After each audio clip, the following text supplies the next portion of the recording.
and welcome at the second day of the Global Economic Impact Forum on Ukraine. Right now we will be starting with the opening speeches. I want to invite Mr. John Denton, Secretary General of International Chamber of Commerce, to stage, please.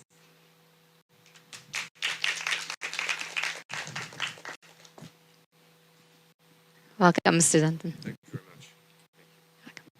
Thank you.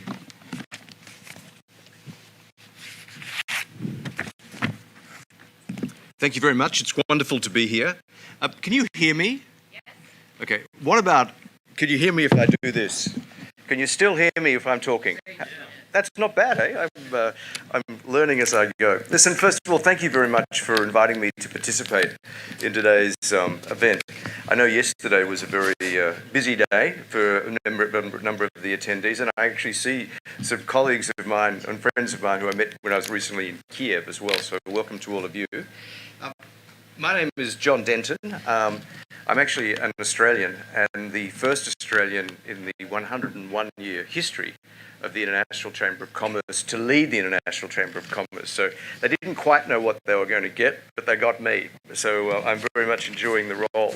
And also, it's great to be back in Istanbul. Many of you would know the ICC has an extremely strong presence in Istanbul and in Turkey.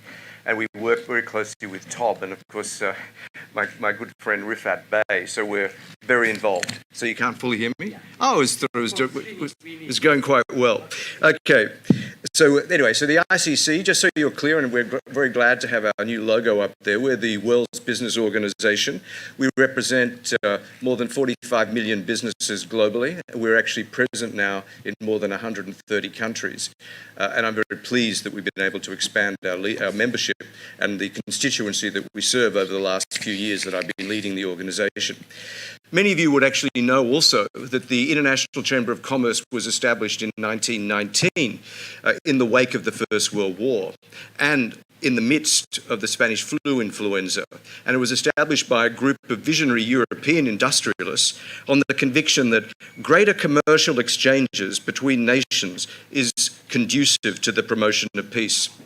Today, the International Chamber of Commerce, we remain firmly convinced of this proposition, and our membership has grown so much, and as I said, over the last 3 years, we've expanded the constituency that we serve extraordinarily, that we now represent, our constituency now consists of more than 2/3 of our constituency are in developing and emerging economies. Sadly, at the moment, to be a developing and emerging economy is also to be described in the current environment as a fragile economy as well. We are the representative of the global private sector in the United Nations. We promote trade, create standards, and have the world's leading court of international arbitration.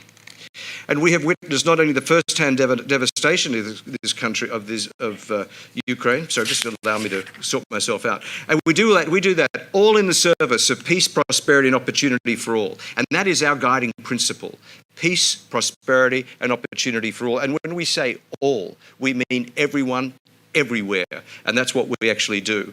This guiding principle has no greater relevance when speaking at a conference dedicated to investing in Ukraine after the illegal invasion by the Russian Federation and while the country remains ravaged by war.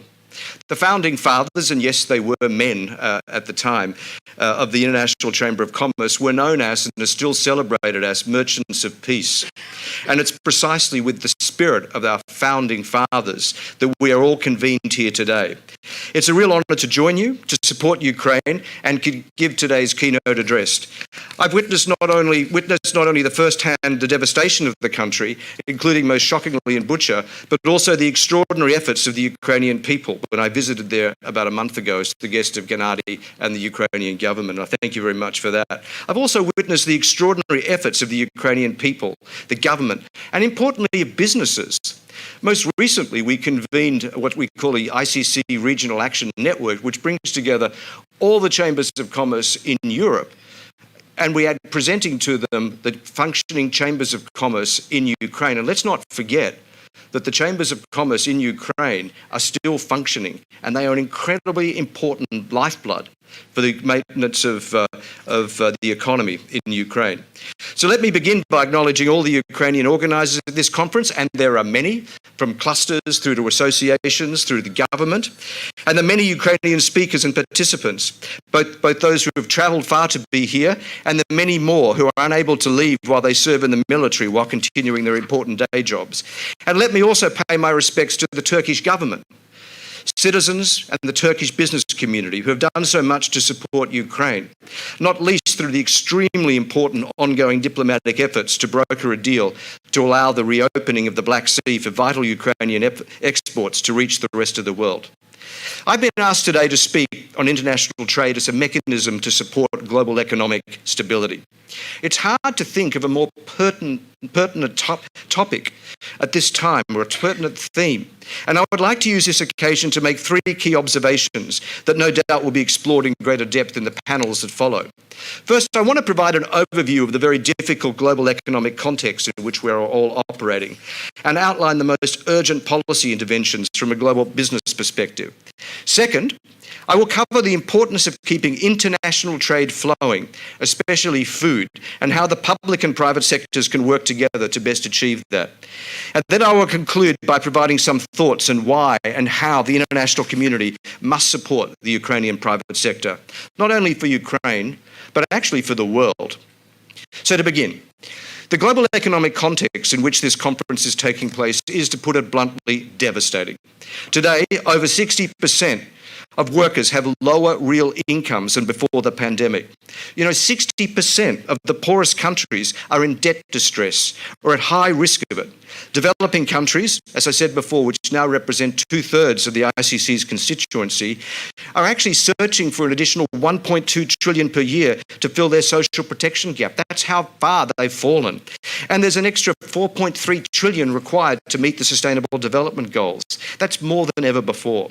And in addition to the enormous human toll, the war in Ukraine has only caused more economic distress. Global average growth prospects have been revised downward. Many countries' fiscal balances have deteriorated, and the average household income has lost 1.5% due to price increases in corn and wheat alone. So worldwide, more people are now facing famine-like conditions than ever before, and more people have faced severe hunger emergencies. And as poverty increases, as we all know, so too does social and political risk. And let us be absolutely clear, and even though Russia's war in Ukraine did not cause all of these problems, and there are many underlying causes, this war has seriously aggravated and exacerbated the situation.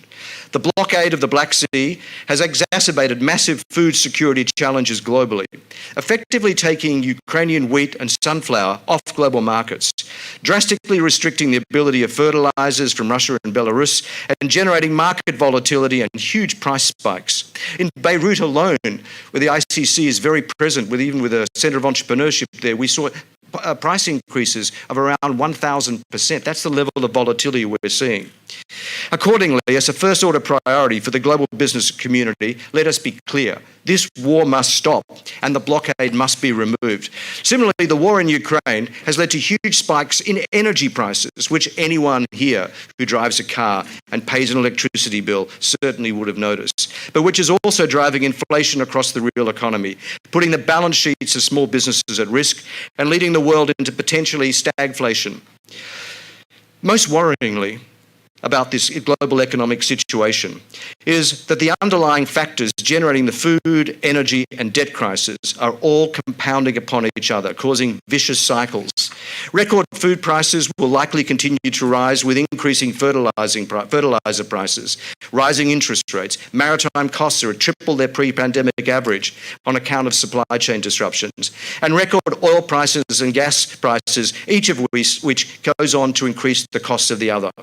Absent effective coordinated global action, the global economy may well get stuck in this vicious cycle, which will lead to declines in real incomes and the ability of families, smallholder farmers and SMEs to cope, as well as a reduction a reduction in the ability of countries, especially in the developing world, to service their debt obligations, to provide the very social protection and safety nets their citizens need, because their fiscal space is narrowing. In short, I'm painting a very grim economic picture, but also one that could easily lead to widespread social and political unrest.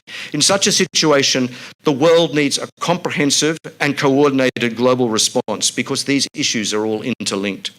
We welcome the efforts of the United Nations Secretary General Guterres in establishing a global crisis response group to deal with this triple threat, but also, importantly, inviting for the first time the private sector into the midst of actually providing global support to this global crisis response group. And the group that was chosen to actually do that is the International Chamber of Commerce. And I'm proud to serve on that committee, because we are doing good work and actually bringing to the attention of policymakers globally the challenges we see, but also the solutions that are there. This is the first instance ever where the UN has systemically crowded in the private sector as an integral part of the solution to this massive problem. Similarly, we welcome the creation of the G7's Global Alliance on Food Security and President Macron's Farm Initiative, designed to combat the food crisis. And we are proud to be part of all those initiatives. But let's face it, the proposition I've always put is that no global challenge can be solved without the private sector, both in the delivery of solutions, but also in keeping pressure on governments to avoid harmful policy actions and to appropriately prioritise their actions. This brings me to my next point about the importance of keeping markets open and trade flowing. This might sound self-evident, but in a world of entrenched protectionism, supply chain disruptions, the fracturing of the global economy along geopolitical lines, as a business community, we must continue to make the case for maintaining open trade and investment settings. There are, of course, good old-school economic reasons for this. We know that it all leads to greater efficiency, and lack of fragmentation means greater growth at a time of potential global recession.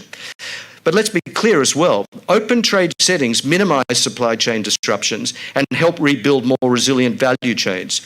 And trade has long been proven to be the provider of prosperity, having lifted hundreds of millions of people out of poverty in the last few decades alone. Perhaps more importantly, however, is that keeping trade open during difficult times